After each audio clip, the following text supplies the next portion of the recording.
নমস্কার, বৃষ্টি তপস্যার নতুন একটি ব্লগে আপনাদের স্বাগত জানাই। আজ একেবারে হাওড়া স্টেশন থেকে ভিডিওটা শুরু করলাম। আমরা আজকে সবাই মিলে যাচ্ছি মায়াপুর। হঠাৎ চটজলদি একটা প্ল্যান হলো যে মায়াপুর যাব, তো টিকিট কেটে মায়াপুর চললাম। 7:40 আমাদের ট্রেন ছিল, একদম সকাল সকাল, শীতের সকাল, ঠান্ডা ঠান্ডা ওয়েদার। ঠান্ডা, তার মধ্যে আমার ঠান্ডাও লেগেছে জানেন। আমার ঠান্ডা লাগলে আমার ভয় লাগে কি মেয়েটারও ঠান্ডা লাগে। তো যাই হোক, শীতের সকালে সবাই মিলে ঘুরতে চললাম। বৃষ্টি কোলে কোলে যাচ্ছে। সকালবেলায় তো ঘুম থেকে ওঠাটাই ওর কাছে কষ্টের, ওর কাছে কেন আমাদের বড়দের কাছেও তাই কষ্টের। তাই অতি কষ্টে যাচ্ছে ঘুরতে, কিন্তু ঘুরতে খুব ভালোবাসে ও। ট্রেনও দিয়ে দিয়েছে আমাদের, তো আমরা সেখানেই যাচ্ছি। ট্রেন ধরবো, ট্রেন ধরে সোজা যাব হচ্ছে মায়াপুর। অনেক দিন পর আবার কোথাও যাচ্ছি, এর জন্য মনটা খুব ভালো লাগছে। ঘুরতে গেলে সত্যি মনটা একদম অন্য রকম হয়ে যায়। বৃষ্টি তো ট্রেনে উঠেই একেবারে শুয়ে পড়লো। আর আমরা ভাবলাম যেহেতু সকালবেলায় বেরানো, তাই চা খেয়ে বেরানো হয়নি। অনেক সকালে বেরানো তো, আর শীতের সকাল, একটুখানি সকাল, শীতের সকাল হোক যাই হোক, আমি একটু সকালবেলা চা খেতে আমার খুব ভালো লাগে। আর তাই ভাবলাম যে একটু চা খেয়ে নিই। আর তার মধ্যে ঠান্ডা, ঠান্ডার মধ্যে তো একটু চা ভালোই লাগে। তো একটু সবাই মিলে একটু চা খেলাম। আর ওদিকে বৃষ্টি ট্রেনের মধ্যে শুয়ে রয়েছে সকালবেলায়। ওর একটা সমস্যা কি জানেন, ও হচ্ছে বেরোলেই গাড়িতে ও বমি করে। এইটা ওর একটা খুব সমস্যা। আর যেহেতু বমি হয়, বমি হলে একটুখানি টায়ার্ডও হয়ে পড়ে বেশি, তাই শুয়ে পড়েছে ট্রেনের মধ্যে। যাই হোক, আমাদের ট্রেন ছাড়ানোর সময় হয়ে গেছে। আমরা সোজা যাব, গিয়ে হচ্ছে নবদ্বীপ ধামে নামবো। তো আমরা নেমে পড়েছি নবদ্বীপ ধাম স্টেশনে। আপনারা অনেক রকমভাবেই যেতে পারেন, আপনারা কৃষ্ণনগর হয়েও যেতে পারেন। তবে এই ট্রেনটায় আমরা যাওয়ার কারণ হচ্ছে 7:40 ট্রেন ছিল, আর 1.5 ঘন্টা টাইম লেগেছে। যেহেতু খুব তাড়াতাড়ি পৌঁছে যাব, এর জন্য আমরা এই ট্রেনটাই প্রেফার করলাম। আর কৃষ্ণনগর হয়ে গেলাম না, নবদ্বীপ ধামে নেমে এবার আমরা টোটো ধরবো। টোটো কিন্তু প্রচুর অ্যাভেলেবেল ছিল, প্রচুর অ্যাভেলেবেল আছে, কোনো অসুবিধা হবে না। তো আমরা এবার টোটো নিয়ে আমরা সোজা চলে যাব হচ্ছে লঞ্চ ঘাটে। তো ওখানে লঞ্চ ধরবো, লঞ্চে করে সোজা যাব হচ্ছে মায়াপুরে। আর মায়াপুরে যাব, আর লঞ্চের যাব হচ্ছে, বৃষ্টি এটা প্রথম লঞ্চ চড়া। ও এর আগে কোনো দিন মানে জলে কোনো দিন ওর যায়নি, তো এই প্রথম ওর জলে যাওয়া।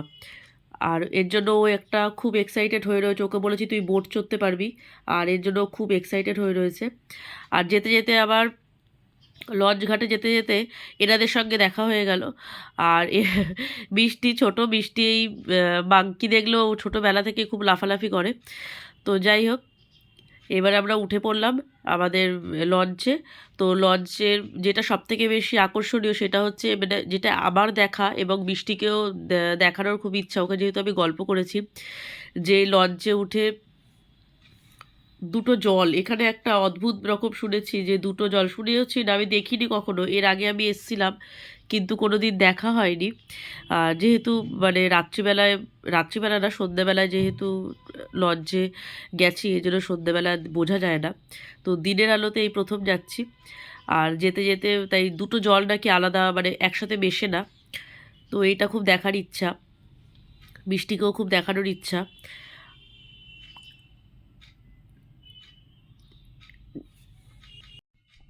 এই যে মায়াপুর টেম্পল দেখা যাচ্ছে, এটা এটা নতুন টেম্পল যেটা হচ্ছে।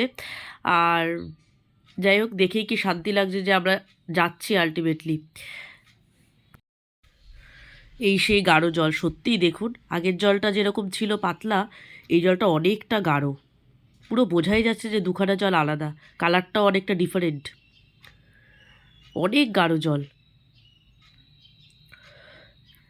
কাশ্মীরে যখন গেছিলাম ঘুরতে, তখন কাশ্মীরের যে ডাল লেক ছিল, সেই ডাল লেকে এই রকম ঠিক গাঢ় জল ছিল। আর এই নিচটায়, এই জলের নিচে একদম পুরো মানে জঙ্গল টাইপের হয়ে রয়েছে।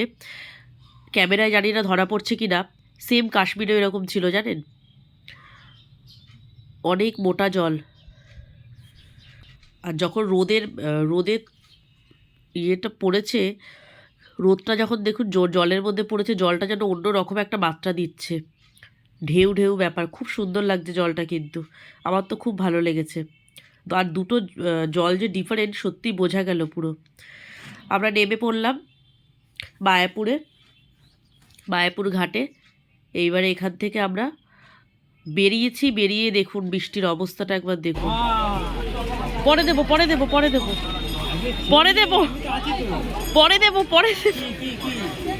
পরে, এখন না এখন ওই যে পাপা চলে যাচ্ছে, পরে দেবো। আচ্ছা ওটা দেবো পরে, তুমি তো এবিসিডি তুমি জানো। আচ্ছা ঠিক আছে, পরে দেবো। আসো এখন চলো, সবে তো আমরা আসলাম।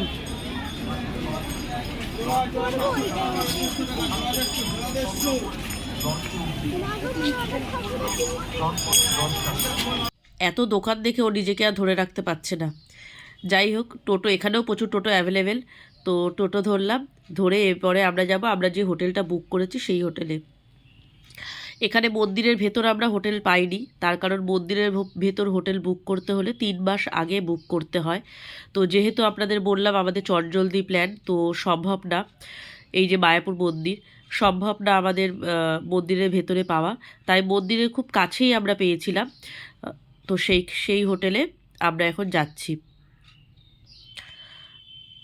আপনারা যদি চান মন্দিরের ভেতর থাকবেন, তো 3 মাস আগে থেকে বুক করবেন, পেয়ে যাবেন। এই আমাদের হোটেল, চলে এসেছি। ভিডিওটা যেখানেই শেষ করছি। ভালো লাগলে একটা লাইক করবেন, কমেন্ট করবেন, শেয়ার করবেন। দেখা হবে নতুন কোনো দিন, নতুন কোনো ভিডিও নিয়ে। ততক্ষণের জন্য সতর্ক থাকুন, সাবধানে থাকুন। নমস্কার।